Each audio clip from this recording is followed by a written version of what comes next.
आप सभी माताओं और बहनों को जीतिया व्रत की हार्दिक शुभकामनाएं। ज्यूतवाहन भगवान सदा आप और आपके बच्चों की रक्षा करें।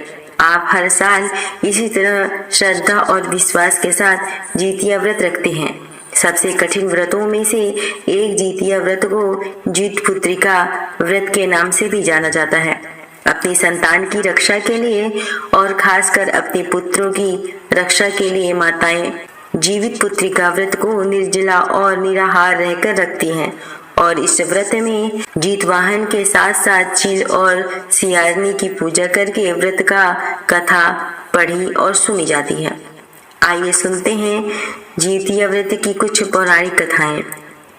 जीतिया व्रत की पहली कथा के अनुसार गंधर्वों के राजकुमार का नाम ज्यूतवाहन था।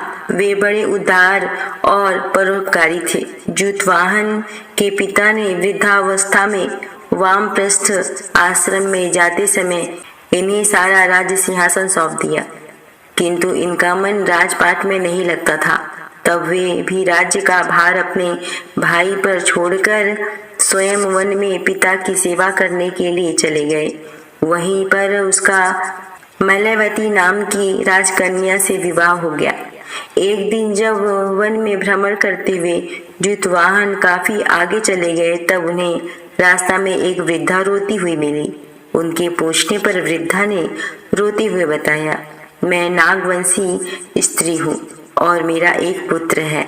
पक्षीराज गरुड़ के सामने नागों ने उन्हें प्रतिदिन भोजन के लिए एक नाग सौंपने की प्रतिज्ञा की है और आज प्रतिज्ञा के अनुसार मेरे पुत्र की बलि का दिन है।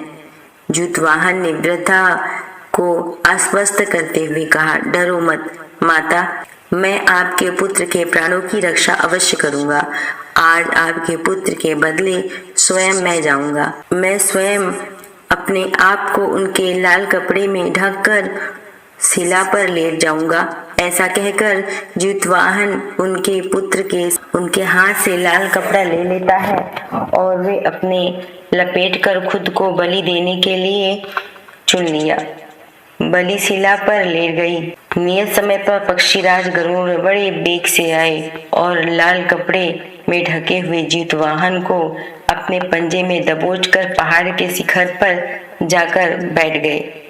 अपने चंगुल में गिरफ्तार प्राणी की आंख में आंसू, मुंह से आह न निकलता हुआ देखकर गरुड़ बड़े आश्चर्य में पड़ गए। उन्होंने ज्यूतवाहन से उसका परिचय पूछा तो ज्यूतवाहन ने सारा किस्सा कह सुनाया।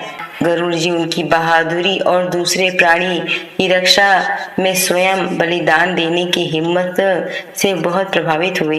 प्रसन्न होकर गरुड़ जी ने उन्हें जीवन दान दिया और नागों की बलि न लेने का वरदान दिया।